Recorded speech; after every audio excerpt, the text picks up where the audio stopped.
Hello and welcome to Bounding Into Comics. My name is John Trent. I'm the founder and editor-in-chief at Bounding Into Comics. Today I got a story about the Northman actor Alexander Skarsgard spilling the beans on what he describes as, quote, the incredibly ridiculous Hollywood culture.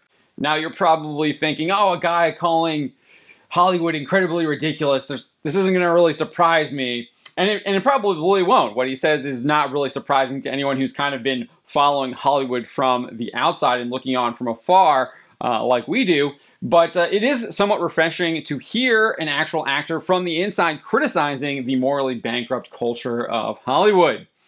His comments came in an interview with the Sunday Times while promoting the Northman film. He began saying, quote, the industry is incredibly ridiculous. I think that is an apt description. Across the board, that is an apt description. But from there, he elaborated, saying, in meetings, people are really insecure and eager to please, but it's a strict hierarchy. If people at the top say something is good, people fall in line.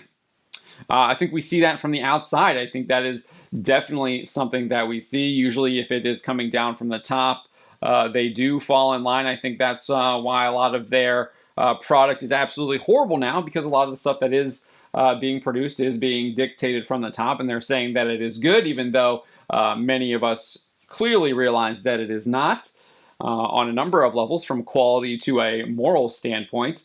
But yeah, that he's pretty much pointing out what we see from the outside, and it's good to see that. He didn't stop there, though. He went on to say, also, menial, trivial BS stuff becomes very important to people.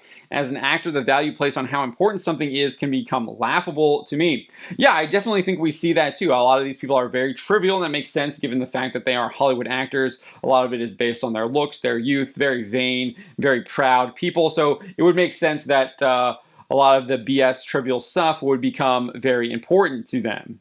Again, we see this from the outside, but it is nice to hear it from someone who actually works in the industry, and I would argue is probably maybe not like an A-list actor, but he's definitely up there as a top-tier actor.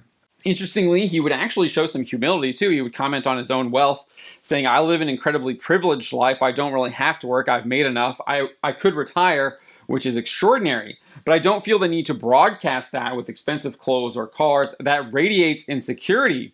When you see somebody with a $1 million watch, that's peacocking. It can feel like they're overcompensating. Again, it goes back to what he was saying earlier, trivial things and BS being the most important. And he's clearly pointing out that their wealth is like obviously extremely important to them, and they want to broadcast that wealth and that status almost, instead of maybe not wealth, that status that they are wealthy to everyone, and that's why they buy all these big things, and it kind of shows that pride that they have. And again, I do agree with him, it does radiate in security. That's not to say having wealthy things is necessarily wrong either, but when you're kind of really invested into those things, and those are like really important to you, and if you lose them, it kind of like would break you, yeah, that is a problem. That's pretty much what he had to say about Hollywood culture. He didn't really actually talk a lot about the Northman film, surprisingly, given the fact that it was supposed to be an interview to promote the film. He didn't really talk about the film all that much. If you are curious about the film, the official description for it reads, young Prince Amleth is on the cusp of becoming a man when his father is brutally murdered by his uncle, who kidnaps the boy's mother. Fleeing his island kingdom by boat, the child vows revenge. 2 decades later, Amleth is a Viking berserker raiding Slavic villages, where Cyrus reminds him of his vow, avenge his father, save his mother, kill his uncle. Traveling on a slave ship to Iceland, Amleth infiltrates his uncle's farm with the help of Olga, an enslaved Slavic woman, and sets out to honor his vow. I also have access to some of the production notes provided by Focus Features for the film, and Skarsgard provided some details about his character. He said the Vikings believed that some people had a spirit animal living within them that could manifest itself on occasion in different ways. For women, it was often a sea creature, but for men, it was a fox or a wolf or a bear. And in Amleth's case, it's both wolf and bear, Beowulf, if you will. Before the big raid on the Slav village, we watch him take on the strength and ferocity of a bear, combined with the agility and nimbleness of a wolf.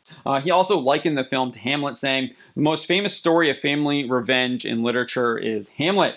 Hamlet's key influence and predecessor is the Scandinavian legend of Amleth, and that's essentially the movie we've made, infusing the flavors of the Old Norse myths with the dry, laconic language of the Icelandic sagas and retaining the supernatural elements from the Amleth legend. The film arrives in theaters on April 22nd. It is directed by Robert Eggers. And alongside Skarsgård stars Nicole Kidman, Claes Bang, Anya Taylor-Joy, Ethan Hawke, Willem Dafoe, and Bjork. So let me know what you think about Skarsgård's comments about Hollywood. Do you think he's on point? Would you have liked to see him elaborate more? I know I would have liked to see him talk a little bit more. If I was doing the interview, I probably would have dived a little bit deeper into those questions and seen what he really kind of thought about with Hollywood. Maybe he provides a little bit more specifics. But alas, that's what we got. And then finally, do you plan on checking out The Northman? Let me know in the comments below. My name is John Trent, and you've been watching Bounding into Comics.